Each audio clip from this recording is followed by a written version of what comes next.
खोलभर दुधाची सोमवारची कहाणी. आटपाट नगर होतं. तिथे एक शिवभक्त राजा होता. त्याच्या मनात आलं, आपल्या महादेवाचा गाभारा दुधाने भरावा. परंतु हे घडतं कसं? प्रधानाने युक्ती सांगितली. राजाने दौंडी पेटवली. गावातल्या सर्व माणसांनी आपल्या घरचं सगळं दूध घेऊन दर सोमवारी महादेवाच्या देवळी पूजेला यावं. सर्वांनी धाक पडला.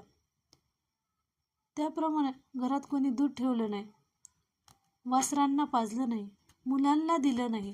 सगळं दूध देवळातच नेलं. गावचं दूध गाभाऱ्यात पडलं, तरी देवाचा गाभारा भरला नाही. दुपारी एक चमत्कारच झाला. एक म्हातारी बाई होती.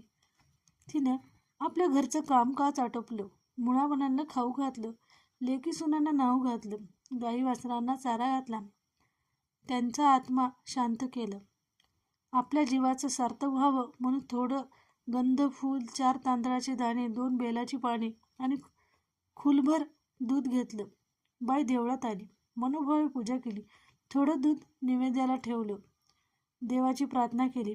जय महादेवा, नंदिकेश्वरा, राजाने पुष्कळ दूध तुझ्या गाभाऱ्यात घातलं. तुझा गाभारा भरला नाही, माझ्या खुलभर दुधानं भरणार नाही, पण मी आपली भावभक्तीने अर्पण करते, असं म्हणून राहिलेले दूध गाभारी अर्पण केलं आणि मागे परतली. म्हातारी परतल्यावर गाभारा भरला. हे गुरुवानं पाहिलं, राजाने कळवलं, परंतु गाभारा कसा भरला याचं काही केल्या पत्ता लागेना. दुसऱ्या सोमवारी राजाने देवळी शिपाई बसवले, तरीही शोध लागला नाही. चमत्कारही असाच झाला. पुढे 3ऱ्या सोमवारी राजा बसला. म्हातारीच्या वेळेस गाभारा भरला. राजाने तिचा हात धरला. म्हातारी घाबरून गेली. तिला अभय वचन दिलं. तिने कारण सांगितलं.